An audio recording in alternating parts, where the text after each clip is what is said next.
नमस्कार शेतकरी बंधूंनो, आज सोमवार 23 मार्च 2026 शेतकरी मित्रांनो, आज तुरीच्या दरात पुन्हा एकदा झपाट्याने वाढ पाहायला मिळाली असून 8,840 रुपयाचा आपल्याला हिंगणघाट या ठिकाणी तुरीला भाव मिळालेला आहे।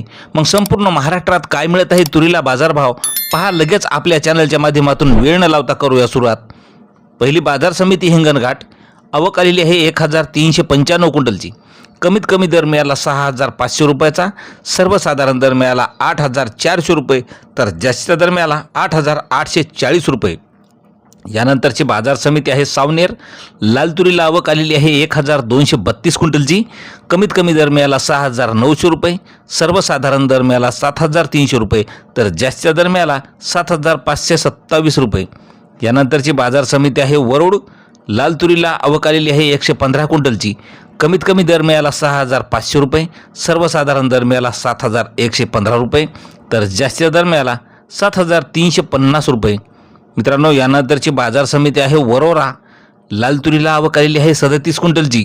कमीत कमी दर मिळाला 6,650 रुपये, सर्वसाधारण दर मिळाला 7,000 रुपये, तर जास्तीचा दर मिळाला 7,300 रुपयाचा। यानंतरची बाजार समिती आहे सेनगाव। लाल तुरीला आवक आलेली आहे 48 क्विंटलची। कमीत कमी दर मिळाला 7,200 रुपये, सर्वसाधारण दर मिळाला 7,400 रुपये, तर जास्तीचा दर मिळाला 7,500 रुपयाचा। यानंतरची बाजार समिती आहे उमरेड। तुरीला लोकल तुरीला आवक आलेली आहे 607 क्विंटलची। कमीत कमी दर मिळाला 6,000 रुपये, सर्वसाधारण दर मिळाला 6,600 रुपये, तर जास्तीचा दर मिळाला 7,200 रुपये।